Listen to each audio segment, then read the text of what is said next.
bandiraɓe arnoɓe ziyara sappo jeeɗi korko no waynirade ene koor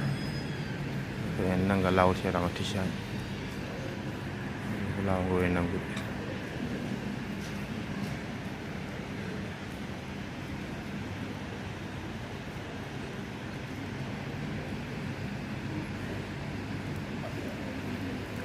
min rabbil alamin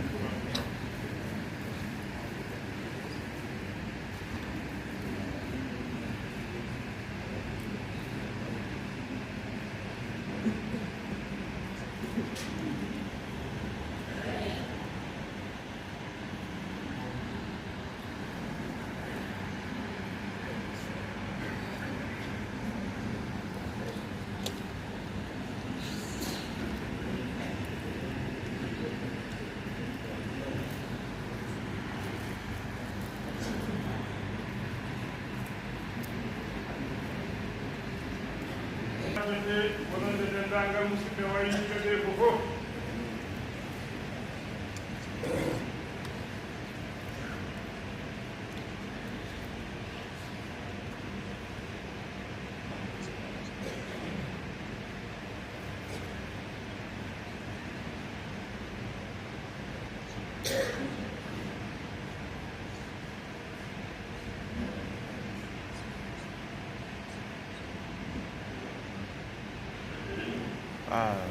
so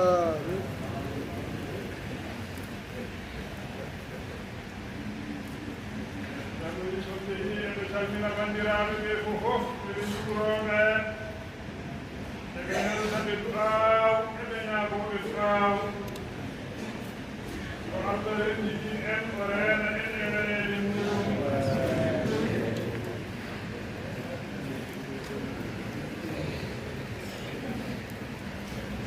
alhamdulillah rabbil alamin ndeysan ɓe ɗo ko arnoɓe ziyara sappo jeeɗi korko ene gona koye hodde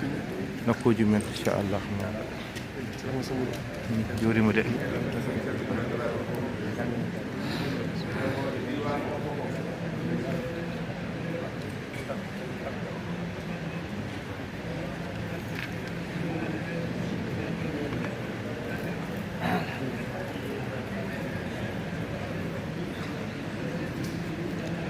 alhamdulillah rabbil alamin oɗo saaha ceerno woni e fatude nokku muɗum e on saaha ceerno ibumar ceerno arta batu o jokka bande ceerno masiwde heeɗe no wowi wade kala subaka e kan woni misto ɓurano misto ɓurano e on saaha ceerno ibumar ceerno o hen wasiyaji muɗum alhamdulillah rabbil alamin e on saaha noon yeehe juuroyede ceerno men mawɗo duuse ha galle ceerno wowi wade kala subaka inchallahu mawla min bandiraɓe yeebiyankoɓe Nangue TV non wowi wade kala subaka ala ko mankata hen inchallah so ɓeydaki ala ko ustoro inchallahu mawla jokkene rewendade Nangue TV Sénégal inchallah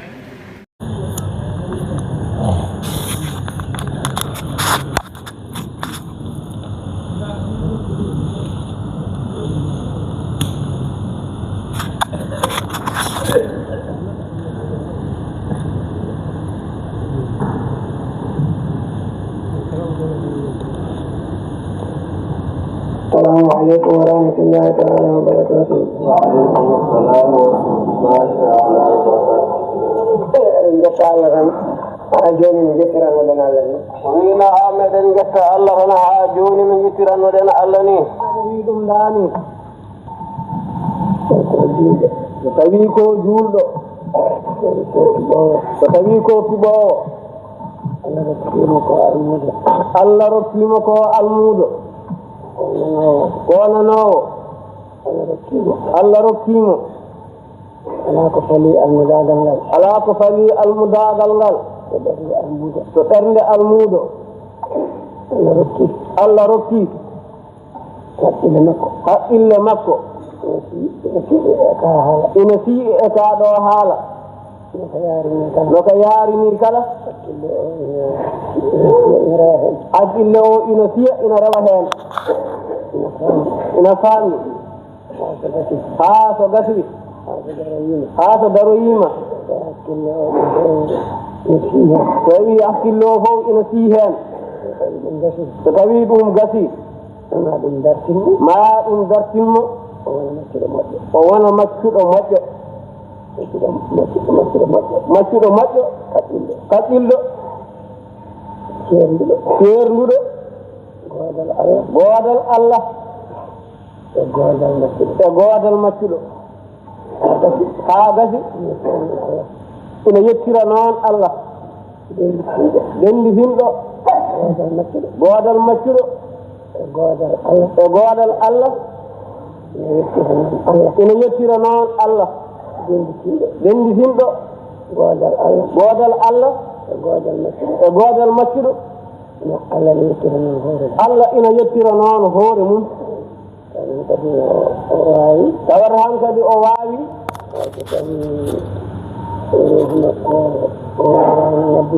o wi hay so tawi ruuhu makko o waawani ngabbude e ɗum faamu makko kam ƴetti komo waawa yiilaade heen tawa o gaañaaki o torgitaaki o ɓilaaki o toppitaaki e nelaaɗo Allah sallllahu alayhi wa sallam o wi sabu neɗɗo fof neɗɗo miijo mum ko nelaaɗo Allah jogii ɗum koye nuuru nelaaɗo Allah heewanata ittaandu e seytaane ina ehoroono hoɓɓidde ɗum heen e nawde ɗum e sifa mo jiida e ko yahata ko o wi kono so tawino ko almuudo kawridinaaɗo no wi en ɗo ni o wi nde wonno ko ɗum ɗo woni lasliki kañum woni haqiiqa o wi ɗacci ko ɗum ɗo tan woodi ɗum tawde ko kam tan woodi wona ina wonte ko ina wone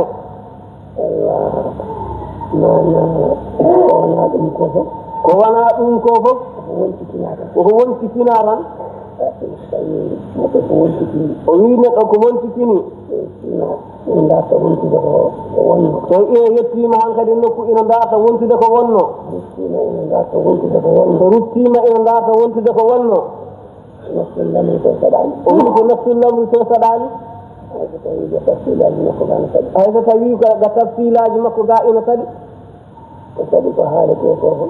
ko haalete ko fof ko tampini ko tampinta ko fof o wi neɗɗo koye nder tafsilaji ma ɗi tan wono sa ɗurnima ɗi kanji fof a teskima ko Allah tan e maccuɗo ka maccuɗo Allah noon ko Allah ko dewowo tan e deweteɗo a teskima an ka dewowo Allah ko deweteɗo a moƴƴijine ma e ko heddi a ɗurnima ko heddi o wi ala ko nangata e ma ala ko jiyata ala ko nangata e ma ala ko jiyata ala ko haɗata ma ne wondude e Allah sabu ka gondunoɗo e Allah ko gonɗa ko ko gondigal Allah ala ko haɗata ma yiide Allah sabu a wawano yiide ko wona Allah ko Allah woni mo jiyata joni ni a haalata hankadi so wona Allah a haaldata hankadi so wona Allah sabu a wawano haaldude so wona Allah joni ni a haaldata so wona Allah hay so tawi aɗa haalda e neɗɗo nde wonno ɗum ñifino ko Allah tan woni mo kaaldata ɗum ɗon sinno neɗɗo artiranno hakkille mum ma ko heewi e ko ina wiye woni almuudo wayata ina ronki ma wa noon tawa ina foofti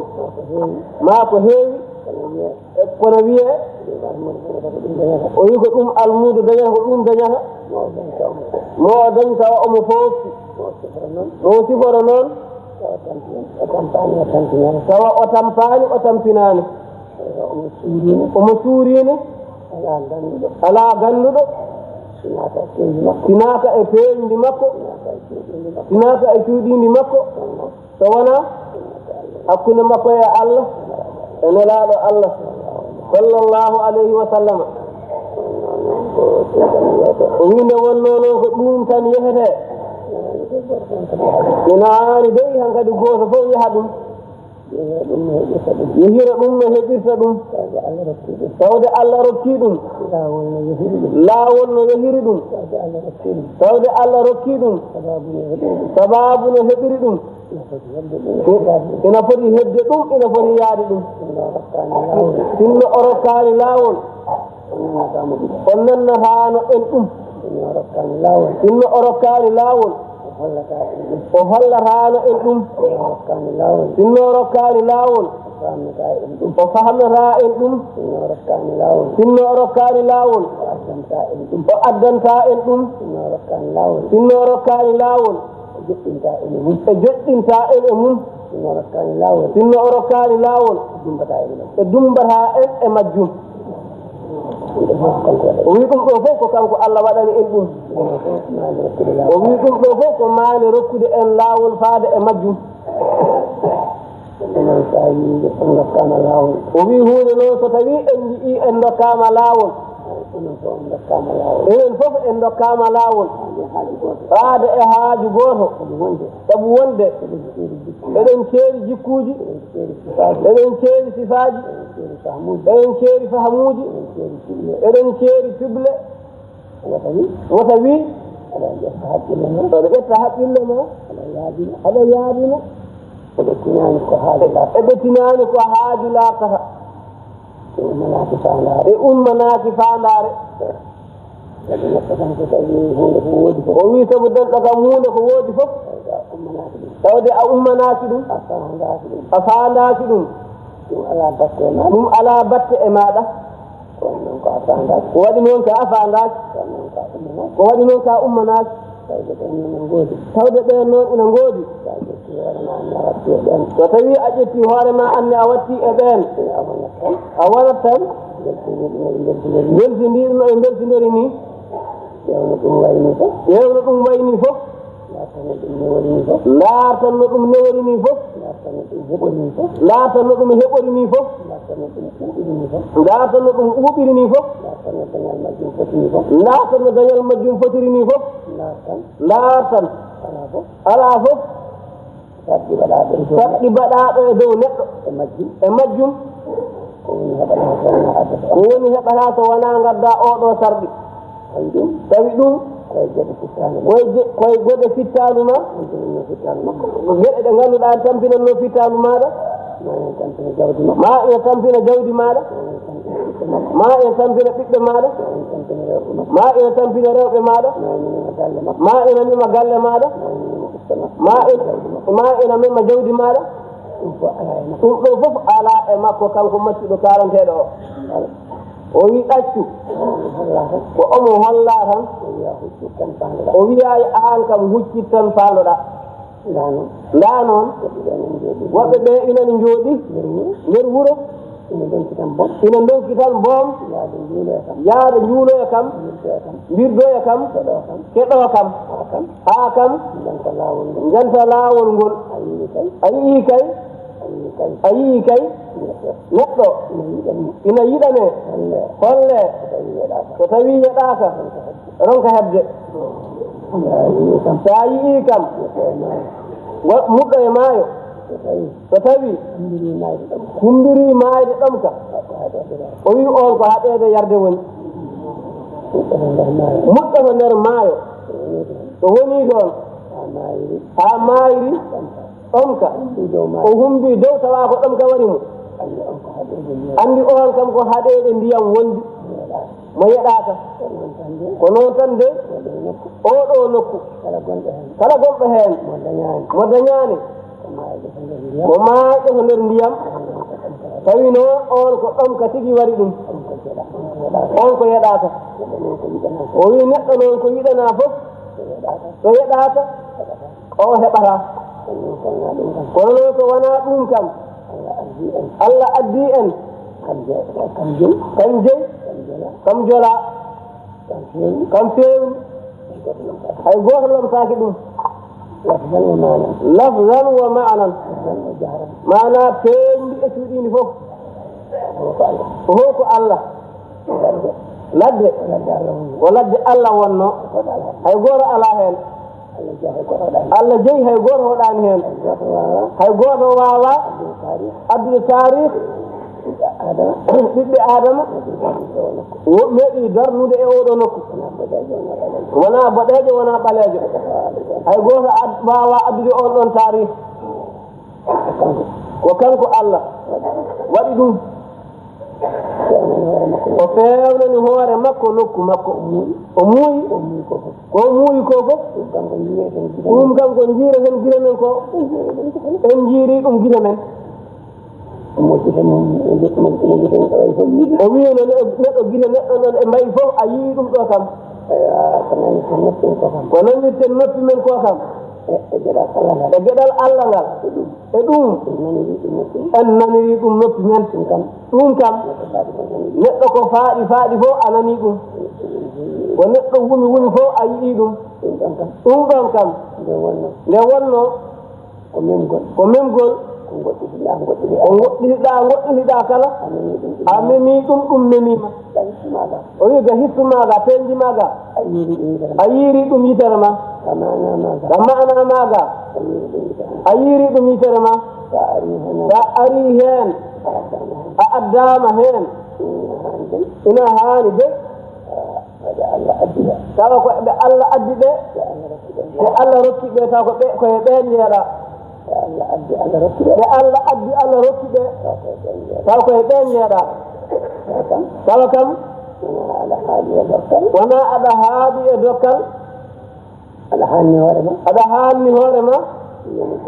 yomi dattan o wi taw an a heɓata ko addaɓe e ɓe keɓata ko hay sinno ko ɗon kalnuɗa hoore ma a usti hoore ma saka noon o wi waɗoyde ko daɗata kisa yo Allah dandu eɓɓe ɗum tinnoɗen no feewi o wi lewru ndu inani woɗɗoya hande ko 16 ala ko heddi hen so wona balɗe 12 ko wiyeteno 50 16 fof yeehi heddi ko 12 o wi tinno en kadi ɓeyno ɗen tinnade woni dey koye ɓoccitade o wi ɗeɗo balɗe 12 kedditiɗe yo en ngandu dey ko gurdam aduna ɗam ala ko nandi ɗam ala ko nandi 16 ɓe jawti so tawi neɗɗo wertindinoma hen a wawata ɗe rusanade ɗum kam yawti tan kala ka waɗano hen sa yiɗi ɗum ɗo wadde joni a heɓata heddi kay ko tuggude hande faade eko heddi ko o wi ɗum noon yo neɗɗo tinno ɓeydo tinnade beele jo Allah ko donkunoɗa e hoore maɗa ko kala Allah ina walluma keɓa ɗum e hoore ma ko adino lewru ndu gasara beele e nder hitande he aɗa daña wonde almuudo moƴƴo gondinortoɗo no fonno wondinirade almuudo moƴƴo gondinortoɗo no fonno wondinirade almuudo moƴƴo gondinortoɗo no fonno wondinirade to hakkunde mum e Allah e to hakkunde mum e nelaɗo Allah sallallahu alayhi wa sallam e to hakkunde e muɗum e Cheikhana Ahmad Tijani e to hakkunde mum e almuɓe Cheikhana Ahmad Tijani kala tawa ina foftini ina yaha e jam mum ina ɓuuɓa ina ɓuuɓi ina foftina on ko gurdam moƴƴam jogii ko maayde moƴƴere jogii ko battane moƴƴe jogii yo Allah waɗi en e ɓeen almuɓɓe allahumma salli ala sayyidina muhammadin wa sallim الرجيم قد أرسلنا رسلنا بالبينات وأنزلنا معهم الكتاب والميزان ليقوم الناس بالقسط وأنزلنا الحديد فيه بأس شديد ومنافع للناس وليعلم الله من ينصره ورسله بالغيب إن الله قوي عزيز ولقد أرسلنا نوحا وإبراهيم وجعلنا في ذريتهما النبوءة والكتاب فمنهم مهتد وكثير منهم فاسقون ثم قفينا على آثارهم برسلنا وقفينا بعيسى ابن مريم وآتيناه الإنجيل وجعلنا في قلوب الذين اتبعوه رأفة ورحمة ورهبانية ابتدعوها ما كتبناها عليهم إلا ابتغاء رضوان الله فما رعوها حق رعايتها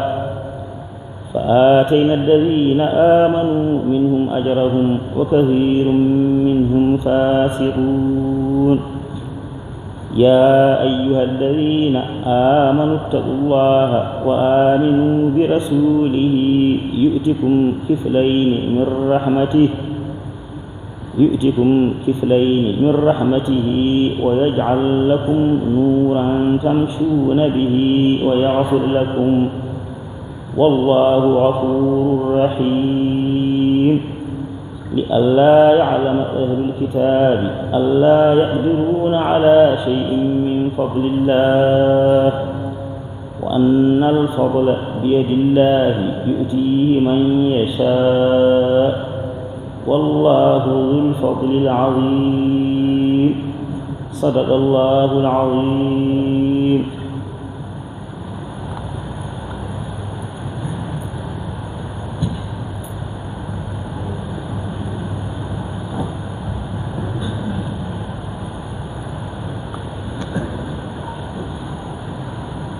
أعوذ بالله من الشيطان الرجيم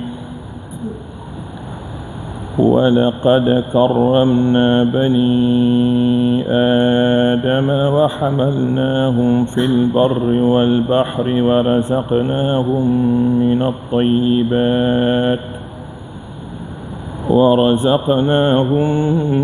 الطيبات وفضلناهم على كثير ممن خلقنا تفضيلا يوم ندعو كل أناس بإمامهم فمن أوتي كتابه بيمينه فأولئك يقرؤون كتابهم ولا يظلمون فتيلا ومن كان في هذه أعمى فهو في الآخرة أعمى وأضل سبيلا وإن كادوا ليفتنونك عن الذي أوحينا إليك لتفتري علينا غيره وإذا لاتخذوك خليلا ولولا أن ثبتناك لقد كدت تركن إليهم شيئا قليلا إذا لأذقناك ضعف الحياة وضعف الممات ثم لا تجد لك علينا نصيرا وإن كادوا ليستفزونك من الأرض ليخرجوك منها وإذا لا يلبثون خلفك إلا قليلا سنة من قد أرسلنا قبلك من رسلنا ولا تجد لسنتنا تحويلا أقم الصلاة لدلوك الشمس إلى غسق الليل وقرآن الفجر إن قرآن الفجر كان مشهودا ومن الليل فتهجد به نافلة لك عسى أن يبعثك ربك مقاما محمودا وقل رب أدخلني مدخل صدق وأخرجني مخرج صدق واجعل لي من لدنك سلطانا نصيرا وقل جاء الحق وزهق الباطل إن الباطل كان زهوقا وننزل من القرآن ما هو شفاء ورحمة للمؤمنين ولا يزيد الظالمين إلا خسارا وإذا أنعمنا على الإنسان أعرض ونأى بجانبه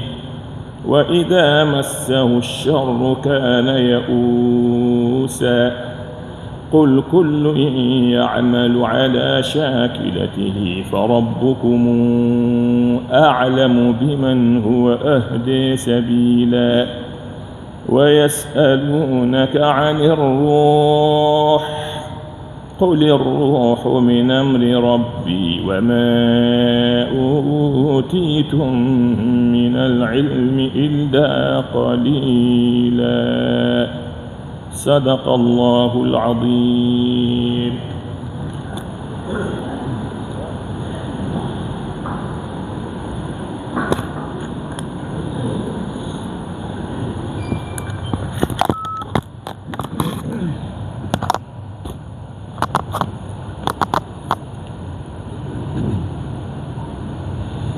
الحمد لله رب العالمين الحمد لله رب العالمين الحمد لله رب العالمين الحمد لله رب العالمين الحمد لله رب العالمين كلهم تنودني انهين إنن كلهم تنودني انهين يتدى الله سبحانه وتعالى يتدى الله سبحانه وتعالى تنودني انهين كلهم تنودني انهين إنني أولو برون إنني دون أولو برون إنني دون ñande o haalande faade jooni ñande o haalande faade jooni ƴeewete ko holko fawi e duuɓi capanɗe joyi ƴeewete ko holko fawi e duuɓi capanɗe joyi kono sikki alaa ɓurii ɗum oyi kono sikki alaa ɓurii ɗum no waawi ni tawa timmii capanɗe jeegom ina waawi ni tawa timmii capanɗe jeegom kono yettode woodani Allah kono yettode woodani Allah ñande o haalanode ñande o haalanode ene keɗiɗen mo hannde nde ene keɗiɗen mo hannde nde ko nafno ñande heen ko nafno ñande heen ko e tawanooɓe ɓe e tawanooɓe ɓe enen ko naftoriɗen ɗum hannde ko enen ko naftoriɗen ɗum hannde ko enen tawaaɓe ɓe enen tawaaɓe ɓe sikkat ko enen ɓuri naftorade a sikkat ko enen ɓuri naftorade ɗum hunde so woni alliyankore o wi ɗum waɗi hunde so woni hunde so woni alliyankore wonata ko hunde heddiinde wonata ko hunde heddiinde e sifa alliyanke hunde so woni alliyankore wonata ko hunde heddiinde e sifa alliyanke Allah noon nde wonno ko goonga subhanahu wa ta'ala alaa ko wayloto e makko kala ko askitina e makko so anniyaaji so konngudi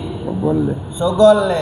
gayata ko kono o wayni o ɓoyata kono o wayni e gonɗugol mum e gonɗugol mum e keddagol mum e keddagol mum e naftugol mum e naftugol mum ɗum woni ko nanɗen ɗo ko nde woni ko nanɗen ɗo ko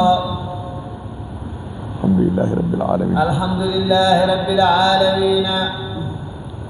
sinno wonano yidde ɓeyditorade sinno wonano yidde ɓeyditorade e baraji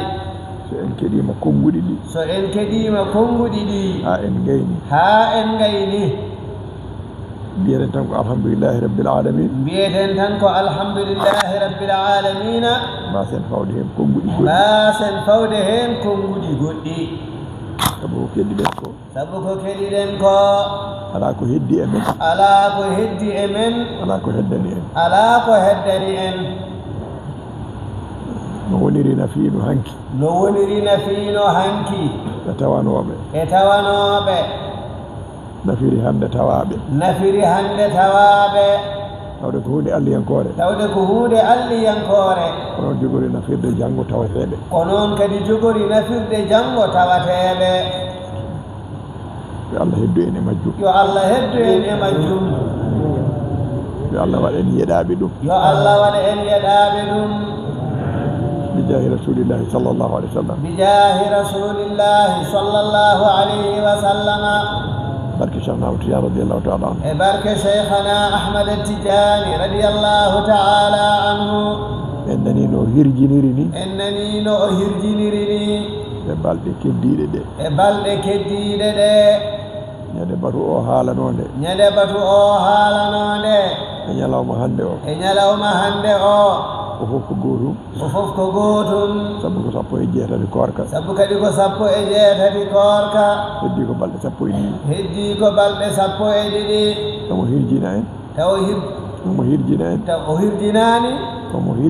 omo hirjina en e ɓeydude dewe Allah fodde balɗe cakkitiɗe ɗo ɗe fodde ɓeydoɗen tinnade janngude alqur'ana janngude salatul fatih e jokkude enɗam e moƴƴande julɓe e yurmade julɓe e teddinde julɓe e teddodirde e julɓe e rende hurmaji julɓe yo Allah waɗan en noon e moƴƴere mum e ɓural mum e jurumderu mum eɗen ñaaguimo kanko Allah subhanahu wa ta'ala yo yoɓan en ceerno men moƴƴere ceerno men e seeremɓe muɗum jobdi moƴƴiri ndi o haaldini ɓe to makko enen Allah rokka en nande rokka en jabde rokka en gollirde rokka en naftorade bijahi rasulillahi sallallahu alaihi wasallam barke Cheikhna Ahmad Tidiane radiyallahu ta'ala anhu e barke ceerno men e seeremɓe mum alhamdulillahi rabbil alamin اللهم صل على سيدنا محمد وسلم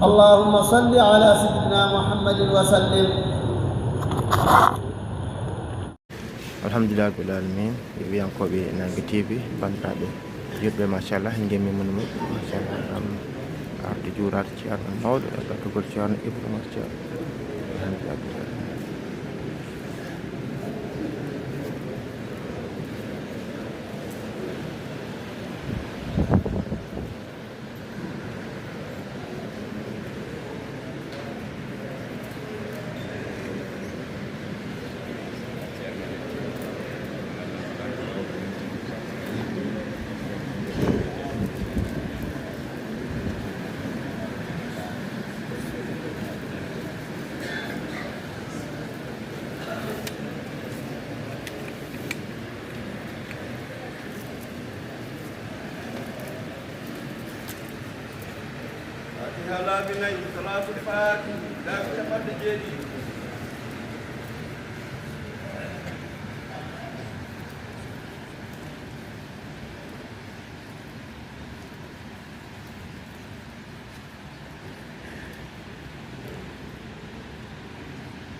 صلاة الفاتحة.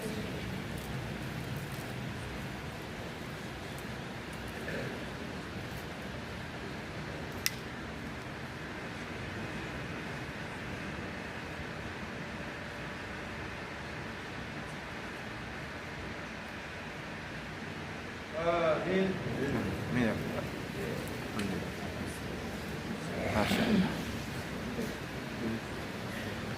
alhamdulillah rabbil alamin yeɓiyankoɓe Nangue TV sa juurama ceeranoɓe alhamdulillah alamin kettore on ɗam oɗo potude juuɗe nodirɗe yafondirde alhamdulillah machallah alhamdulillah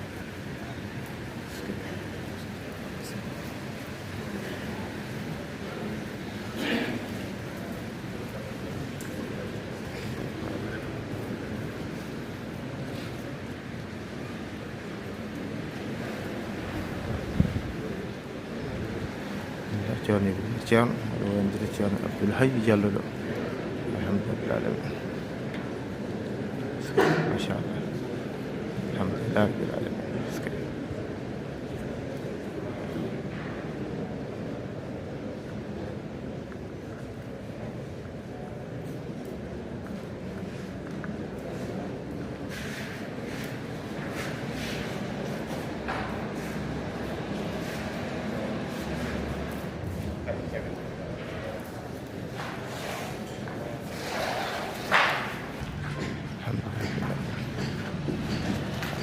machallah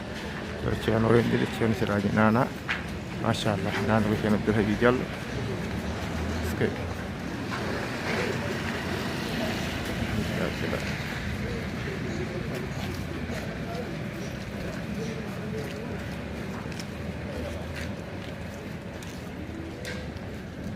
alhamdulillah rabbil alamin bandira juuɓe jaltiri oga banggue machallah ɗum hawridde ceerno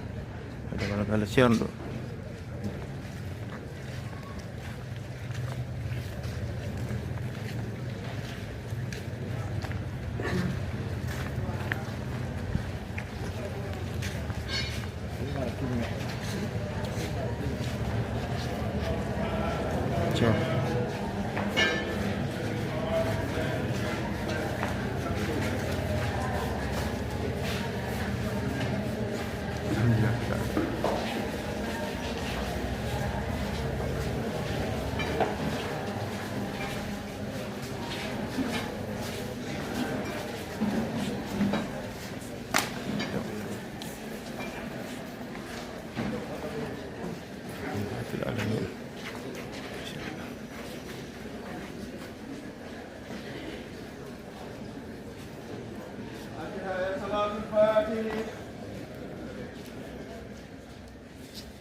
آمين يا رب العالمين.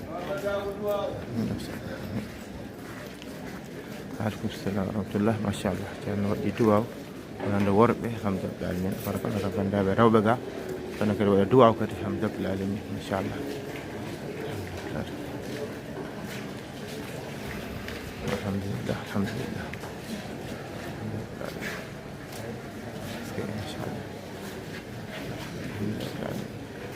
bandiraɓe rewɓe won nanngoɓe lawol ceerno Ahmad Tidiane radiallahu taala an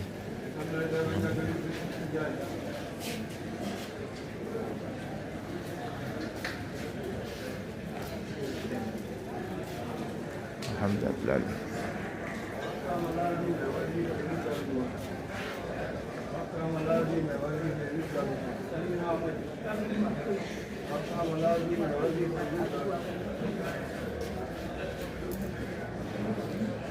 ɓe ko nanngannoɓe law ceerno Ahmad Tidiane ɓe dokkama lasim e wasifa e wirdu aljuma alhamdulillah bil alamin noon yiiɓe ko Nanga TV en garde bandiraɓe julɓe ha ɗo oɗo min ñalawma alet alhamdulillah bil alamin hawre 16 lewru koota alhamdulillah bil alamin min jetti bandiraɓe kala jarniɓe no fewi no fewi no fewi